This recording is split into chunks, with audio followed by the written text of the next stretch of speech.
Welcome to Real Talk. This got to be like the 10th, 11th show that we are doing. I am the voice, Mr. Reality.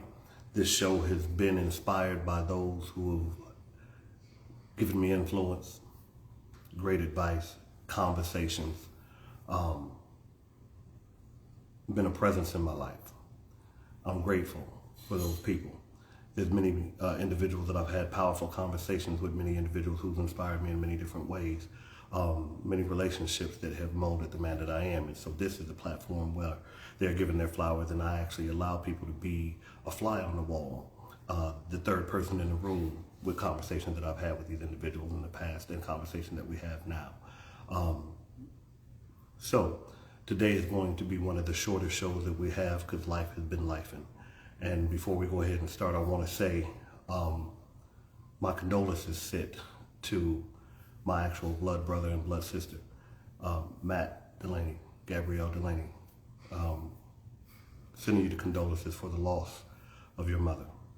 I haven't been able to get in touch with either one of you, but I've reached out. So whenever you hear this, just do know that we send in love. You know what I mean? That I'm sending love. And that if you need me to give me a call. But my condolences to you for losing your mother. Kate was an amazing woman. And also to the family of Demetrius, aka Bo. D, that was my guy. He was everybody's guy. He was a cool cat. He was the plug. So many different ways. So Demetrius, you know, every time we cross paths, you've always been who you was. You was high as eagle balls, but you was always great, man.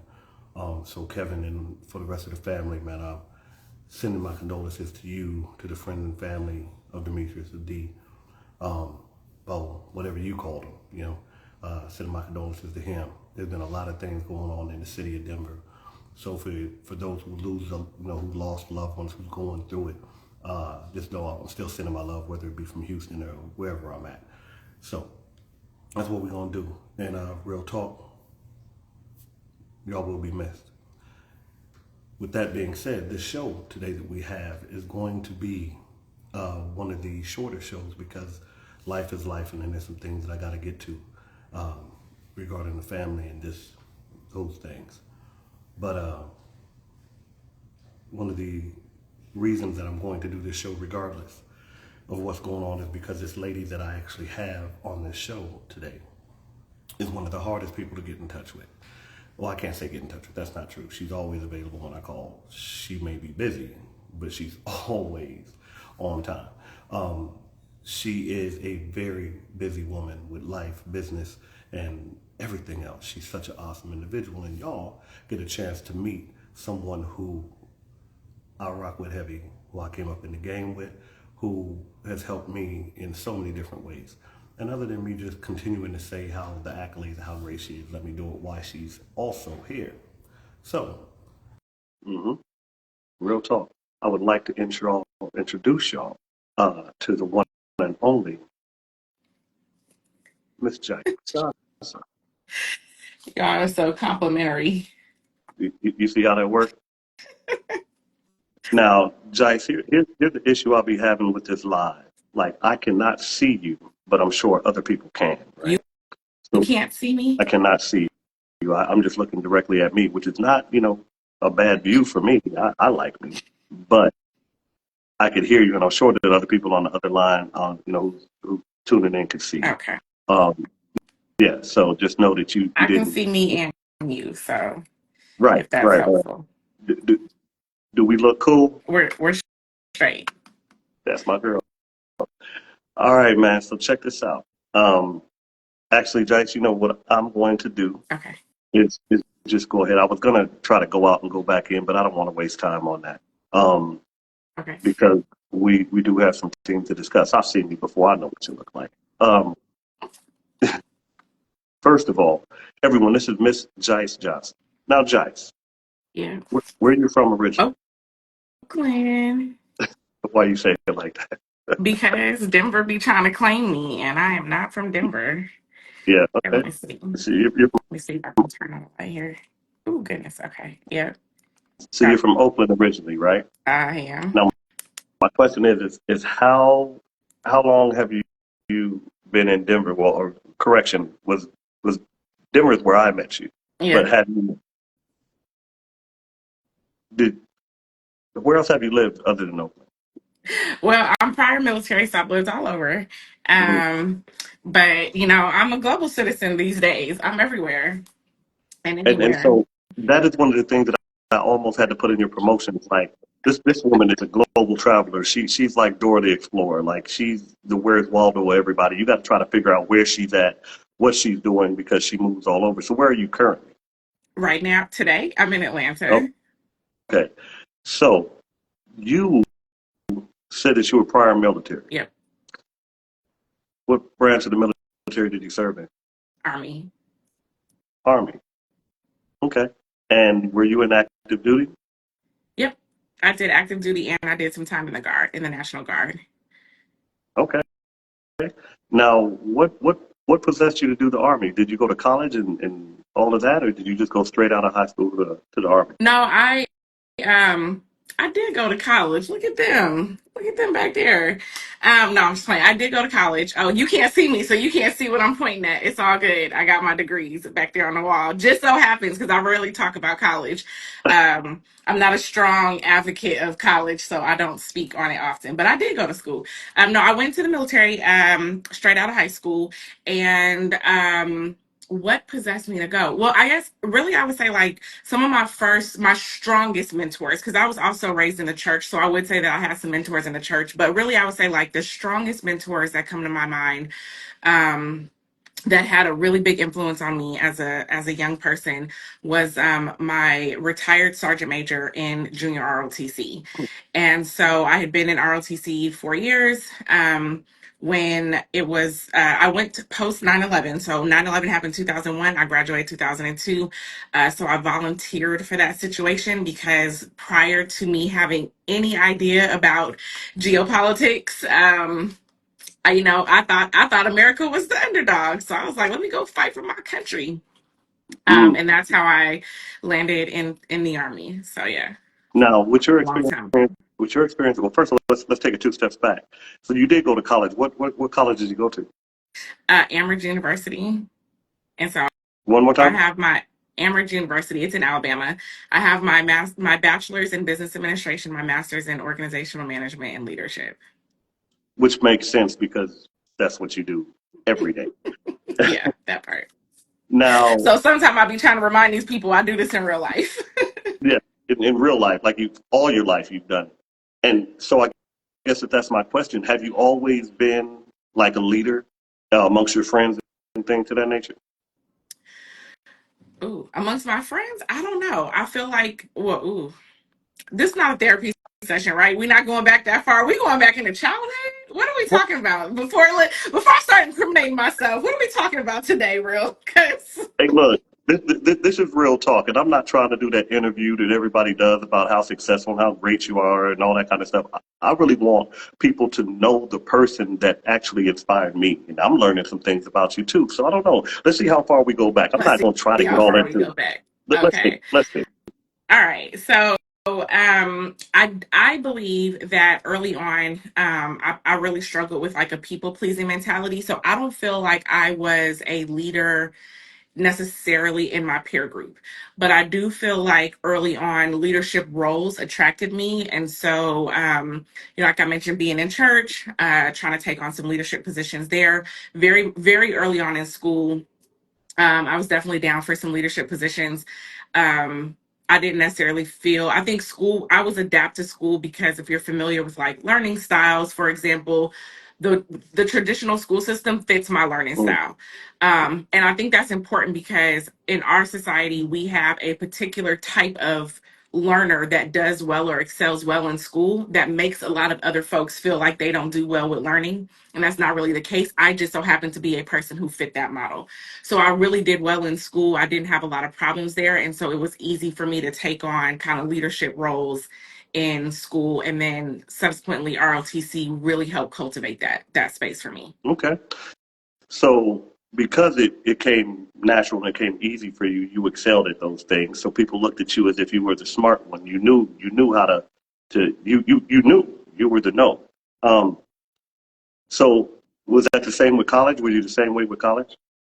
No, because I was in the military when I started school. So a lot of my school I did online. I took some local classes, like at a local college, but a lot of my school was done online. Like I started school when I was over in Iraq. Wow.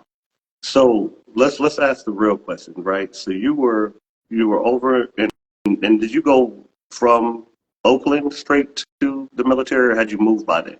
No, Oakland straight to the military. Okay, so how old were you when you went to the military? 18. Mm. So being a teenager in Oakland, what was that like?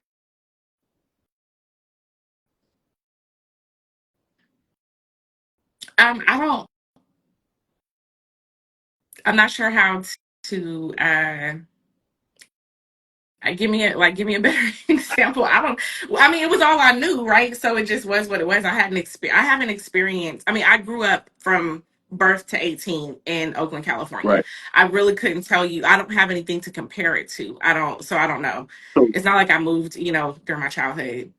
so I grew let up me ask you, fine. was Oakland a rough? Was the part of Oakland you was in? Was it a rough neighborhood? Was it gangs? A lot I of see what you're gangs and things. That's what people saying. think of when they think of Yeah. Cal. Well, yeah. I mean, to me, Oakland is like neighborhood affiliated or like territorial. It's less like gang affiliate. Like I grew up saying blood and like not really crip, but I grew up saying like what's up, cuz, and also blood because that was not necessarily a thing in Oakland. Oakland is more like I'm from this neighborhood or I'm from this block, you're from that block. Our blocks are cool or they're not cool. Right. Um if you're from East Oakland, which is where I'm from, you pretty much don't really fuck with nobody from West Oakland unless y'all family or something like that. So it's more like a side, I guess. Mhm. um and so from that perspective, I feel like my parents tried to keep me pretty sheltered. Like I wasn't outside running the streets for sure. But I mean, we had somebody from our block get murdered. There's a park down the street that was very dangerous for us to go to. Lots of stuff found in that park. Lots of stuff found in that park. That was not the place for us to go play. I mean, so I feel like there were definite, Oakland probably has its reputation for why it has its reputation. I think when you grow up in that space, I don't know that you necessarily feel like every day is a struggle. I don't know if that makes sense, but Yeah. you know what I mean? Like No, I definitely I didn't understand. feel no kind of way about it until I went somewhere else. But once you start listening to sometimes other people's stories and you be like, okay, Hmm. that's child's work, Yeah, child's play. yeah. Believe me. And I mentioned this in another conversation I had with somebody. I thought that the way I grew up, with the gang banging and all of that was normal till I had a conversation with some guys from the South, and they were like, "Yeah, no, we didn't do that." And I Yeah. was like, "Yeah, it's normal, right?" And they was like, "Yeah, no, we were in Hmm. band, we were at church." So if you grow up in it, it becomes kind of like second nature. So, Yeah. and the reason I asked that is that, if you grew up around violence and you've seen a lot of murders and death and things like that, then I would think that the army wouldn't be like so shocking to you. But you're saying like that wasn't your experience. So when you went to the army, did you see a lot of death? Because you were active duty. Okay. I was active duty. Also, my job was computers, and Mm, so my experience, like in our so a lot. I mean, if you're here in Garrison or like on U.S. soil, right?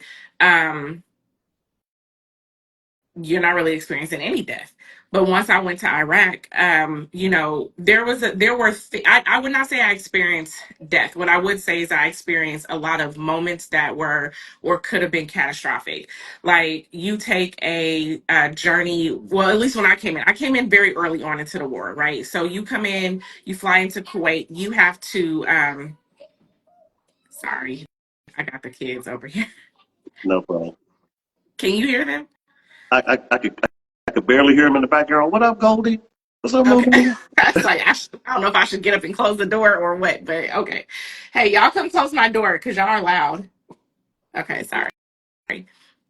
Um, but yeah, so, coming in through Kuwait, for example, um, like we got shot at in Kuwait. So we had to, like, you know, go through some maneuvers or whatever on our way in. I had a flight I had to take from the base that I was in into Baghdad. Our flight took fire. The base that I was in was a logistical base. We actually got we had incoming rounds that came in pretty much every single day. So experiencing that, one of the things that I learned very early on is how adaptable we are as humans. Because, when you first, I literally remember our first mortar attack, and I'm walking from like one building to another. There's incoming, you can actually hear it. So the whole, like, you can hear that, right? It's coming in, boom, scared shitless, right? And then 2-3 months in country, like we're hearing sirens go off because there's been an attack, but I'm actually asleep and I don't want to get up and go to a hot ass bunker. So I'm like, can I sleep through this? Am I going to be able to be, am I going to be good? And so it just kind of lets you know, like sometimes when we're looking at war on TV, like right now, the things that are taking place over in Ukraine or over in, Palestine, and you see these images of people at work or doing whatever, and you're like, it's in this war-torn area. How can that be? Because you adapt. So I didn't see a lot of carnage or anything like that for sure, but we were attacked frequently, and so there was that. Yeah. So when you got out of the military, first of all, congratulations for making it out unscathed. Yeah. Thank Um, you. now, when you got out of the military, what was the first thing that you did? Well, when I got out of the Yeah. military, my bad, I was still all right. When I got out the military, well, I popped out a kid. I had my daughter, my oldest. So that was the first thing I did. But really, I was trying to kind of figure out and find my way. I intended to go into the military and stay for 20 years. So me going in and then getting out early was a disruption in my plan, and I didn't really have a backup plan. So it took me some time to try to figure out like how to get on my feet. So I worked like some retail jobs. Actually, the way I started learning about financial literacy was I got a job originally for H&R Block, and then I got a job for Liberty Taxes. That actually started teaching me about tax returns, understanding a little bit more about financial literacy. Then I got involved in Primerica. That taught me a lot more about financial literacy, also a lot about sales. And that was the first time that I had experienced a Black millionaire who was not an entertainer or a rapper or a ball player.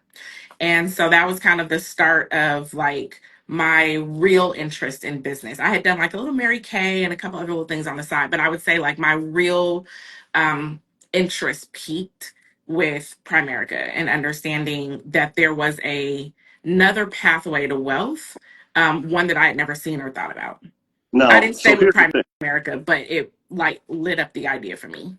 Now, here's one of the things that if anyone knows you, and if you know Jice, is yellow as she is, as light skinned as she is pro-black to This the soul. this how you Well, doing me? because I can't see you, so I'm just imagining your face, which is funny to Oh me. my God. So Well, I'm darker than you today, so we're gonna go there. you are. Well, I'm in Houston, so I don't know. I got a ring light on. It's just a light. Don't judge me. Here's the thing. What I'm saying is that Jice has always been pro-black.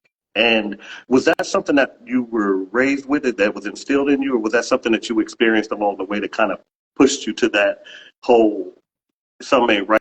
I need to be like a voice. I need to speak. Like, Mm, what were you raised like? With your dad no. like a Black Panther and your mom like?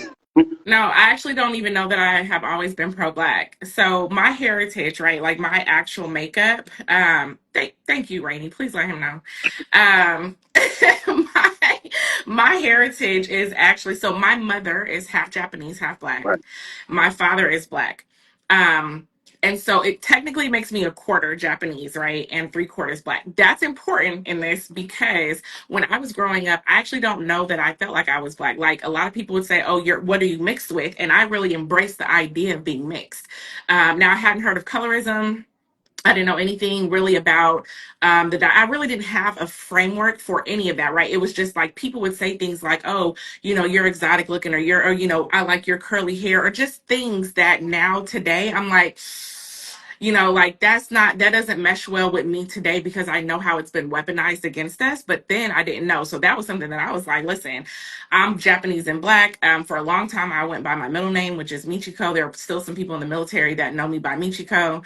Um, and so while being Japanese is part of my heritage, as I got older and began to really understand the plight of the Black community here and understand our roots, I actually released that identity of being mixed. And so if someone were to ask me that today, I would, because sometimes I still get, people will say like, oh, what are you mixed with? Or occasionally, somebody might point out, I've been asked if I'm Filipino. I've been asked if I'm certain things. So I will say, this is what I'm mixed with. I'm not ashamed of that heritage in any way, but I don't identify as being mixed at this point. So I would say for me, that change really actually came about with the death of Trayvon Martin. And around that same time was when um, Tariq Nasheed came out with Hidden Colors. And so I started to understand like, oh, there's something different here. Because I think sometimes like for me, I didn't, there were things that happened that I didn't have a name for. And then all of a sudden I had a name for it. And it was like, I remember when that was said to me, or I remember when that was done, or I remember, some of my best friends who are chocolate, having a different experience than me. Or I remember being teased by Black folks about how light skinned I was, banana, pea color. Oh God, I hated pea color. I like pea color, y'all. Like, we can't come up with nothing better than that. Believe me, I Um, know. yeah, and then you get these stigmas, and there were things that I had to learn, right? Like light skin, long hair, that's an issue, or has presented itself as being an issue within our own community. So I think that there's been a journey that I've been on to like come to this identity that I currently have. But I would say like over the last oh goodness, Casper, right? I hate those things, right? And especially because even though I did identify as mixed, like my dad is Black, my mom, I grew up in Oakland, so like I grew up around Blackness, right? Or really, I take that back. I grew up around a very mixed community, but where Blackness was, I think, Right, celebrated. right. And so I feel like my identity definitely shifted significantly as I begin to have names for things, and could remember back like experiences that I had that I was like, oh, I get it now. Like that happened because I was Black, and those weren't things that I always had direct reference for. And and maybe I need to stand corrected because you're very much right. I cannot say comfortably that I would just give you the pro-black conversation. But what I can say is that you are very much for black development, black enlightenment, black business, black movements. Like you're very intentional with how you've always shown up. So with the Trayvon Martin thing coming in and them giving the whole idea of like you said, kind of giving you a space to identify with it. Um, where did you start? Because when I met you, and from the moment I've met you, I still remember the day we were at AB's. You have always been on a mission, and Yeah. and and when I say on a mission, I mean like you have always been in the process of creating something, doing something that you created, and trying to create something differently. Where did that entrepreneurial spirit come from, or what? How did that come about? Mm-mm. I mean, if I had to place it, there are two dynamics of my parents that I think I get. One is that my mother is very kind. And so I have always kind of rooted for what I would call like the underdog. Like I was the person, I mentioned earlier, like kind of being in that people pleasing space. And that's like an aspect. But if here's what's not going to happen, nobody's going to bully somebody right next to me. Right, I don't care. I don't care if I know them or if I don't. Like, I don't like that type of behavior, right? And oftentimes people feel empowered because nobody else is going to stand up and say anything. But like, I'll stand up and say something like, hey, bruh, we're not doing that, right? So I feel like kind of, that kind of concept, like when I went into the military, that was because the positioning of America was like the underdog. Like these people attacked our country, right? right. Without having context to how our country behaves in this world. It's despicable. But in the case of Blackness, I was mentioning uh, after Trayvon Martin, or around that same time, there was the documentary from Tariq Nasheed, and that documentary was really positioning Blackness in this country in a way that I had never known or experienced, but I understood because it brought back memories, times of things that this happened. So there was this automatic fight in me that was like, oh, like we are the underdog. Okay, we need someone to go to bat for us. What does that look like? And then I would say that's probably coupled with some aspect of my father. Like my father is the one of the hardest working men that I've ever met. um I remember just growing up, like my dad worked for PG&E, and so my dad would leave before everyone woke up. I never saw my dad like in the morning, right? So he'd be gone crack of dawn. My dad would oftentimes work 24-hour shifts, sleep, go back to work 24-hour shifts. Like we were a family very much in the middle class, but it was a hard earned middle class. Like my dad worked his ass off so that our family never went without food, water. I'm not this person who didn't have electricity growing up. Like we had everything we needed and a few things we wanted, but for sure everything we needed. And it was very clear, not that my mom didn't work hard or anything like that, but it was very clear the very strong work ethic that my dad had, around like maintaining our home and also making sure that we were cared for. And so I feel like as I got older, that mattered to me. Every time that I was doing something, it was like I need to work hard. And so between those two values is probably what you see. Yeah. And it's always been like it's your DNA. Like I met you shaking and moving. Like I don't think I've ever seen you stand still. But being in this space to The new where me is learning that rest is revolutionary. and what's so funny is we actually had this conversation like, Jice, what are you doing up? You need to go to sleep. And you're like, yo, I can't. I got so much to do. And we would literally be on the phone going back and forth like, yo, you need to actually get some rest. You can't keep moving all the time like this. And for people who don't understand, Jice is one of those people to, like I said, her wealth of knowledge is ridiculous. So she's one of the people you could call for all of the information, but at the same time, she rarely will ask you for anything.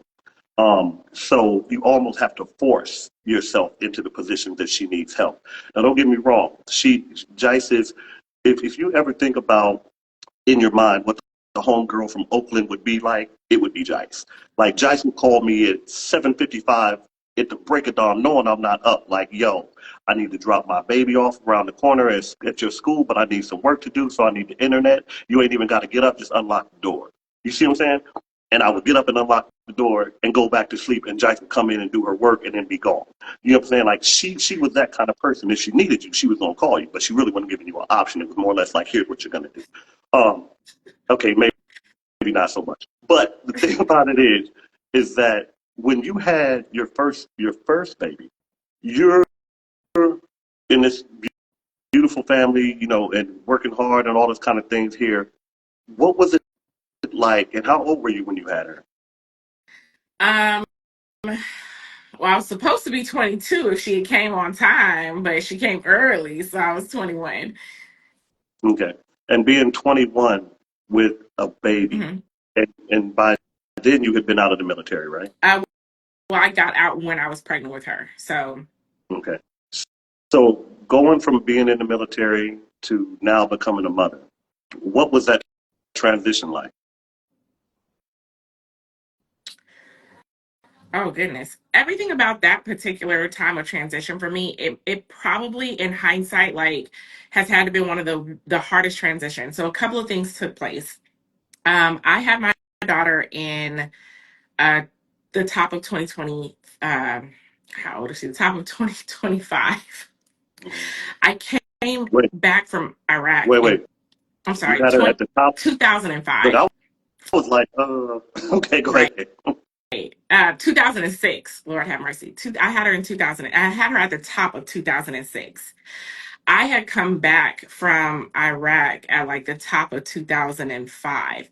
So there was a few things that I was dealing with. One was like transitioning back into the US, coming back from a hostile war environment. Um, at that same time, I was also going through a divorce because my ex-husband got another woman pregnant while I was in Iraq. So there was that.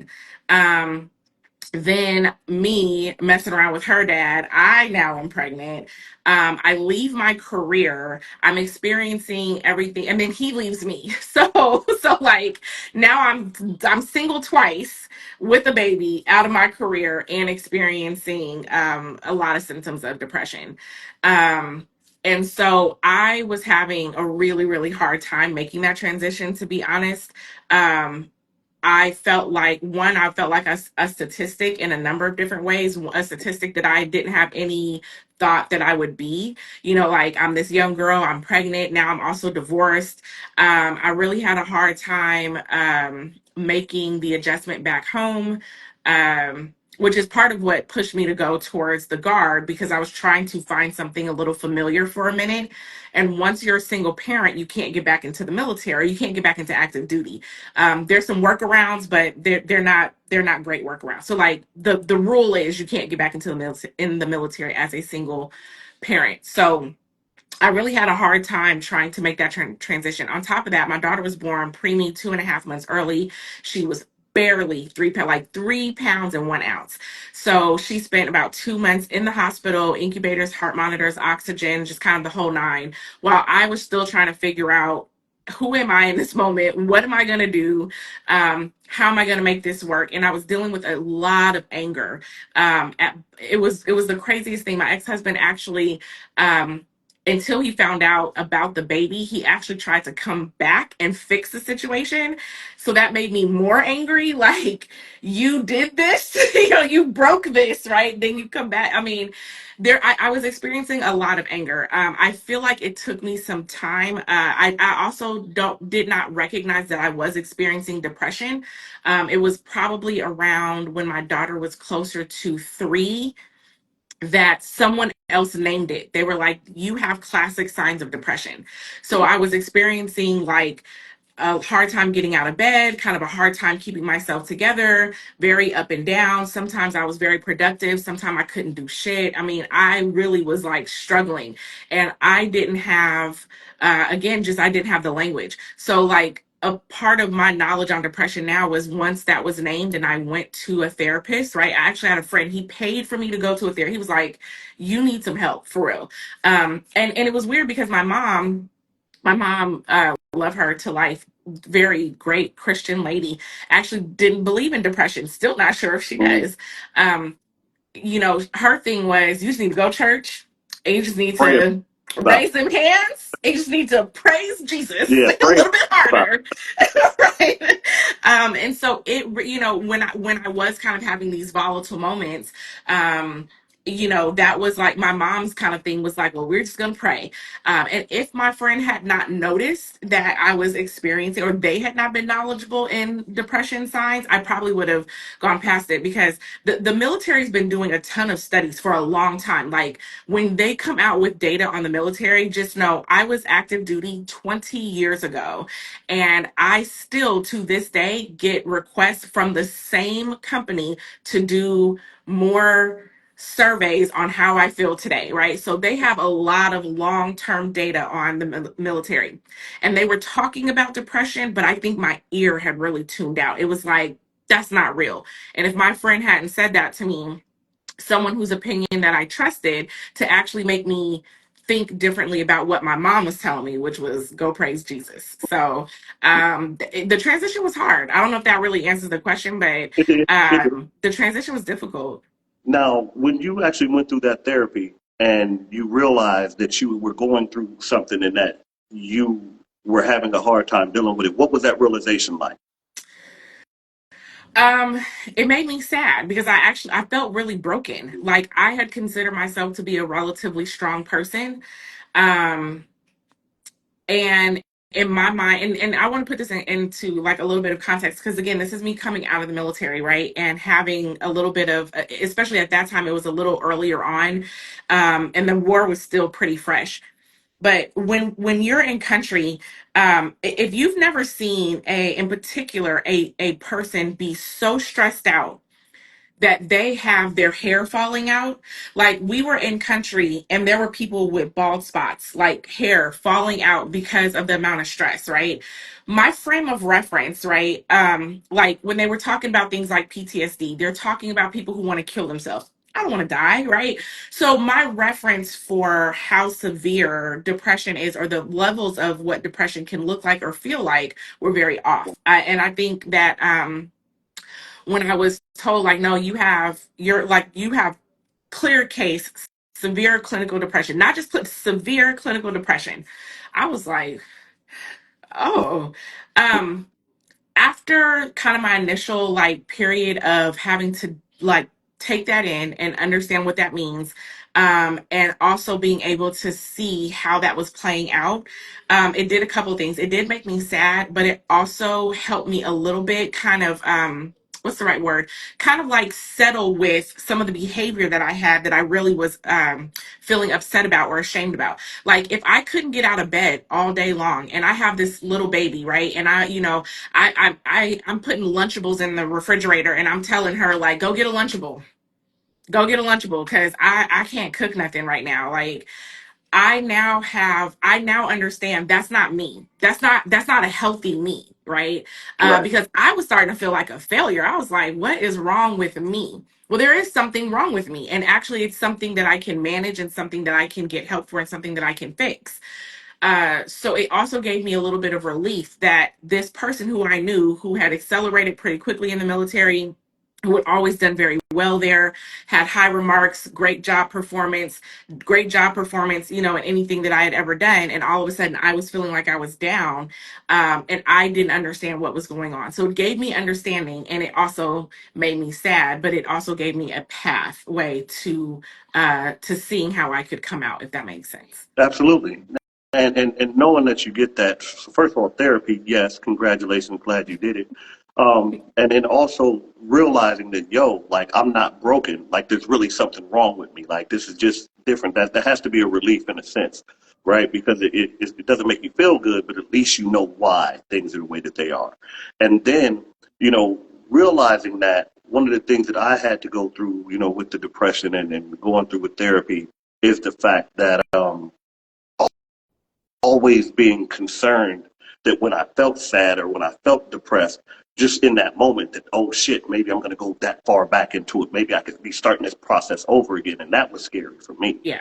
because I knew that I had been there before. And if I knew I could get there. So it's like, oh my God, am I going to go that far down or am I going to rebound? Do I use the tools that they gave me to get out of it, or how do we move? So I'm really excited and happy and proud of you that you decided to, you know, acknowledge it and accept it, because you could have went through that therapy and been in denial. Like, nah, that ain't what it is. I'm not listening to that, and just continue to spiral. So let's move forward. You, you go through the depression situation, you go through the therapy, and when did things start changing for you after therapy? When did you start getting back into being the person that you were? And how did you recognize it?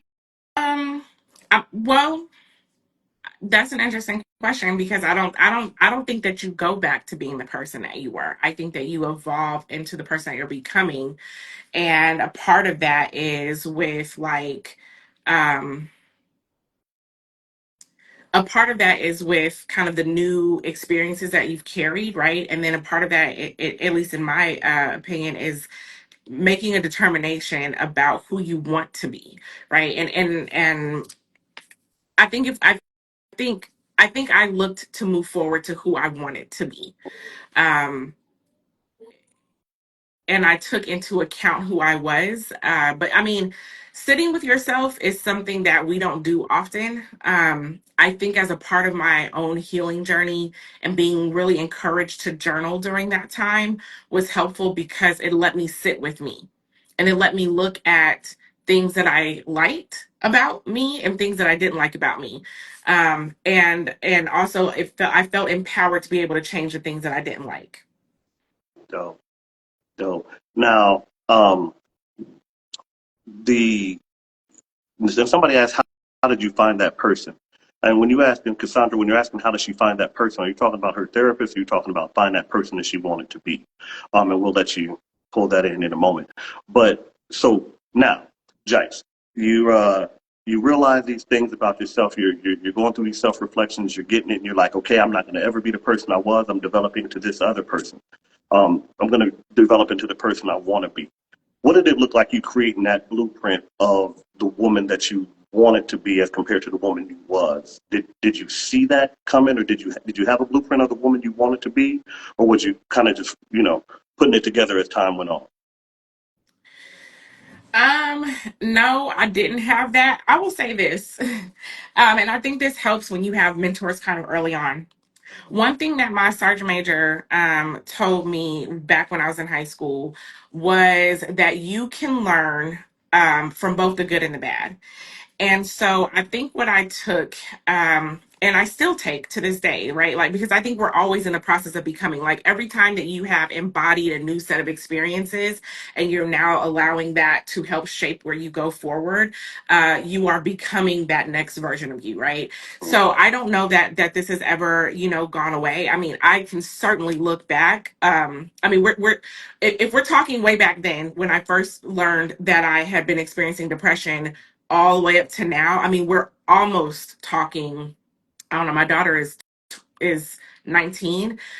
She might have been three. We're talking a decade and a half of time, right, that has passed. I can see from then to now such a growth, and also from where I am now to where I desire to be, and my levels of contentness in that journey and on that way. So I guess I would first start to say that I think you're always in that process of becoming if you allow yourself to be. Because some people like to be rooted in who they are and they actually don't want to change. Right. Like they are fighting every day. Listen, they fight for them limitations to just stay who they are, and I love that for them. um but, but for me, I would say that a lot of it was an assessment of who, like, characteristics that I liked and that I admired, and then ones that I didn't like and that I didn't admire. Experiences that I had, like spending time thinking about experiences that I had, and really kind of reflecting, like, if that's who or where I want to be, right? So, I had seen leaders who were like very dictator like, right? Like they felt like their title gave them a certain level of superiority, right? I never liked that. So I didn't want to be that. And I'll give you an example of like where sometimes that can go also awry. So, like, when I launched the Black Business Initiative, I called myself the director of the Black Business Initiative. I don't know why, right? I mean, I do know why, but I don't know why. I know why because I had a hard time embodying the idea of being a CEO, Yeah. or even being like, I don't think founder was like as popular as it is today, right? But like, I had a hard time embodying the concept of a CEO because it felt really big and it felt really superior. And I don't see myself as like this superior person. And so I didn't want to alienate myself, is what I kind of thought that was going to be, right? It's like I start walking around here calling myself the CEO of something, right? Something that I ain't even really got started yet, something that's still this little tiny seed. Um, and so there was like seeing a characteristic that I did not like, which was the concept of superiority, and saying this is how it's playing out, right, in my life. And then allowing that concept to continue to evolve as well, right? So I can still not like the level of superiority, but I absolutely walk into a room and command respect and let people know I am a CEO.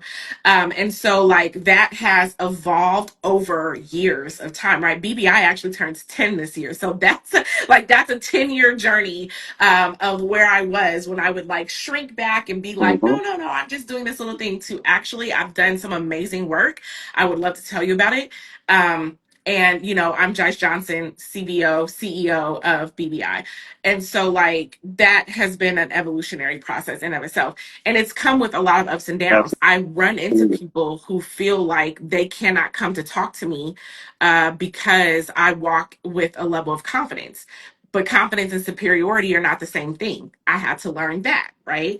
Come on. So, sometimes like, well, you feel like you can't come and talk to me. I'm a very open person. I have resting bitch face, can't help that. But, it's like, I'm very friendly. I haven't met someone that I've ever been, I'm not a rude person. So, so there's just been an evolution of like the thought process in terms of even where I started off saying this is who I want to be and then how I've evolved from there. Now, real quick. So once again, Jice, how long had you been in Denver before I had met you? I don't even remember. I don't, when did we meet? Right. I think Right. I think I'd already started BBI, right? Or somewhere around there. No, I no, had you were started still BBI. doing the vision board parties. No, okay, then I had started BBI. The Vision Board Party was a work of BBI. So I mean, so maybe at that point around 2-ish or so years I had been in Denver. Okay. Because one of the things that I remember about you that I thought was just super dope, like everybody else is trying to throw parties, everybody's trying to be promoters of events, and you were putting on vision board parties where you were getting people from the community to actually come in, you would get the supplies together and really have a whole event in the same club that these people partied in and have people, grown folks, cutting out pictures, music going, drinks, and laughing and joking, and actually putting together the vision parties and the vision board parties. And I watched you evolve in this process, right? And when I say I watched you evolve in the process, I watched it go from a thing that was happening in an environment that everybody was comfortable with to becoming a movement in the environment that everybody was comfortable with that turned into people actually, signing up in advance to be a part of the vision board events. So BBI, which is the Black Business Initiative, how did you start that, and where did that concept come from?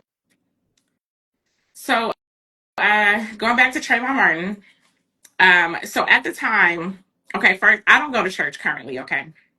Go But ahead. when I Let's go. was in church, let me just tell all the Christian folks, I don't go to church right now. But when I was in church, I had gone from like going to mostly black churches to white churches, right? And the number one reason was because I like Hillsong and also because they get out on time. And so I was attending this pretty white church.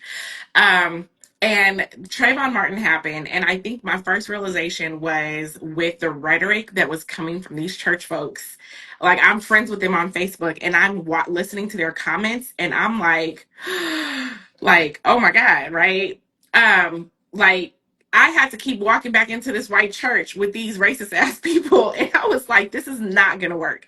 At the same time, that was when uh like I said, Tariq Nasheed's documentary was coming out. So there was a lot of stuff that was just happening all at that same time. In Tariq Nasheed's documentary, Dr. Claude Anderson, I wish he was a personal mentor of mine because I follow him so much, but I don't, right? Um, thank you, Cassandra. And he talks about a 5-story house. At one point I remembered all 5 stories. I don't even remember all 5 stories because the first story, like we have to, in order to build this 5-story house, you have to build out economics. We have never made it past economics. The first floor is not built. So at this point, I don't even remember what floor 2, 3, 4, and 5 were. But if you've ever read Powernomics, he talks about his 5-story house, right? But it made sense to me. It was something that clicked. So here I am, and I hear that Black people are second-class citizens in the United States, that Black people are going to remain second-class citizens in the United States because we don't have an economic base.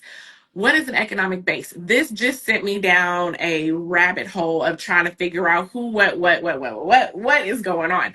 That led me to a woman named Maggie Anderson. Maggie Anderson was based out of Chicago. She wrote a book called My Black Year. But I heard her TED Talk, and in her TED Talk, she talked about how in Chicago, her and her family tried to buy Black for 1 year. And the death threats that they got, the difficulty that it was, the fact that there were very few Black owned businesses, even in Chicago, that could meet or service all of the needs of a community. And I thought that was very interesting because it flowed right in alignment with what Dr. Claude Anderson was saying. What was more interesting to me was the fact that she got death threats. And I thought that was interesting. So the more that I dug, I was like, okay, here's what we need to do. Right? Like, I came up with a solution. Um, more research has led me to understand why our solutions don't work, but that's neither here nor there. That was what launched out the Black Business Initiative. And originally it was really just an initiative, right? It was like, here is this business boot camp that I'm going to do, and I'm going to bring in these Black experts, and I'm going to, put them in front of a group of folks. We're going to talk about your business model. We're going to talk about our history, because that's important. I don't now. I ain't gonna throw out how I got away from this practice, but I used to start off all of anything dealing with BBI with Black history first, because we really don't know a lot about our history, right? And so they kill us with the economics. I ain't gonna, unless you decide to get there, I ain't gonna jump too deep into all the stuff that's going on presently. And the fact that the Black community is basically saying, hey, this ain't our fight because the 92% of us voted for Kamala. I have a lot to say about that, right? Because because their ability to remove our economic base has been their number one weapon against being able to build Black empowerment and Black sustainability since we've come off the plantations. And so I always started off with a history lesson. But BBI basically just grew from there. It was like business planning, investments, understanding business financial literacy, understanding the capital that you need to grow your business, and like how can you grow something sustainable. And it's not just that we need to grow something sustainable, it's that we do everything with easy, low barrier to entry types of fields, right? So we go into things that basically require nothing. We do that because we have nothing. And so, and Black folks struggle with this, right? Like, we don't like to be told that, but we have nothing. We don't have assets. And so we go into these businesses. We're not in research.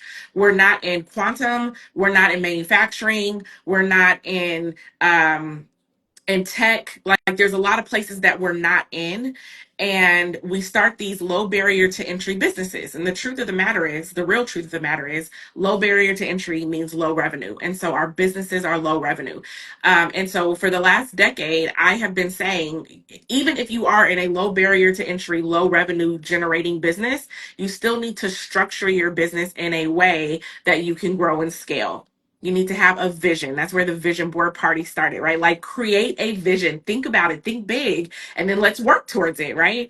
But also, a lot of us need to be thinking about how to start something much larger than what we have currently, than what we're capable of starting on our own, Yeah. right? And so we need to be thinking about investment, cooperative economics, how we work together, and all of those are touchy subjects for the Black community. So, Absolutely. Now, here's the thing, Jice, because we are going to keep this within the hour, yep. right? But what I have realized is that this conversation with you and this is only part one, because there is a part two to this. Because one of the things that I wanted to say to you, Jice, and this is one of the things that's really dope, the audacity of you to put together a forum to teach Black businesses how to be successful and scale, when at the time that you started it, you hadn't even really reached that level yet, right? The audacity for you to think that how could you do that? That is the energy and the power and the greatness that you possess, is that you've always had that desire and that passion, that even though you had not seen like that success in business, that you were going to create a forum to teach people how to do it while learning from the same forum that you brought to the table. That's crazy. Like, that is almost insane. Congratulations on all of that. And I do not want to like move too much further, because I do want to bring bring a whole other segment up about the Black Business Initiative, everything that it's done, everything you've done in the community, the people that you've worked with. But that's gonna have to be a whole nother show, because that goes into another hour and a half. Believe me, I know this woman. Um, Jace, before we get out of here, because I'm gonna have to close this one down, I just want to let you know that as your brother, man, I'm very proud of you. I've watched your personal growth. Um, I've, I've watched you go through the struggles of just the balance of everything, and I often had the conversations about you never having the time to stop and rest. Like, you know, I would be on your hat about what are you doing for you personally. Like, yo, you gotta get some rest, Jice. What you doing? What you going on? And you're up at all hours of the night. But I wanted to tell you how inspiring you are. I've actually paid for some people when I was doing a lot better. Paid for people to take your seminars and go to your courses because I believed in you that much. You know what I mean? And I still do. And Thank you. I'm very grateful for the advice that you've given me with my mobile app, with my business structure for Colorado Commission, which you are a part of as well, for everything that you've actually poured into to so many people. And we're going to pick that up on the second series. So, Jice, before I let you out of here, before we end this one here, uh, my mom says hello, by the way, and made sure that she wanted me to acknowledge the fact that Jice has been awarded a very prestigious award by the National Council of Negro Women, um, and acknowledged as being a business innovator and Wait, a powerhouse. So, what did I get? but National Council of Negro Women, When you did got, I get that? yeah, I don't know. That's what mom told me. Oh, maybe the Colorado Black Women for Political Action. Same Got deal. you. So, Okay. I was like, is there an award that I didn't know? look, Oh no, not that. Okay. okay, I'm not sure look, which one. But we'll pick yes. that up. But before we get out of here, Jice, is there anything you would like to say? Some advice that you would give to anybody right now in this process of building their businesses, or just in life in general, and pursuing their goals? Yeah, I think I would say this. The theme that I am living under right now is to design a life that you really love. Um And in order for you to do that, you have to allow yourself to break away from what society has said is success. In a lot of cases, and some of this is data backed, a lot of the things that we are chasing or that we're striving for are not value aligned with each of us, right? And all of our values are different. Our internal value systems are different, but a lot of the things that we're chasing are really not value aligned. And over extended period of time that you are operating out of alignment, which many of us are, is when you begin to experience fatigue, burnout, depression, anxiety, a lot of the symptoms that we're experiencing now. Um, and a sense that so I'll leave you with this. Spend some time asking yourself who you really want to be and what is the life that you really want to live. What does that actually look like? um Dig in, ask yourself why a lot of times until you get to the root cause.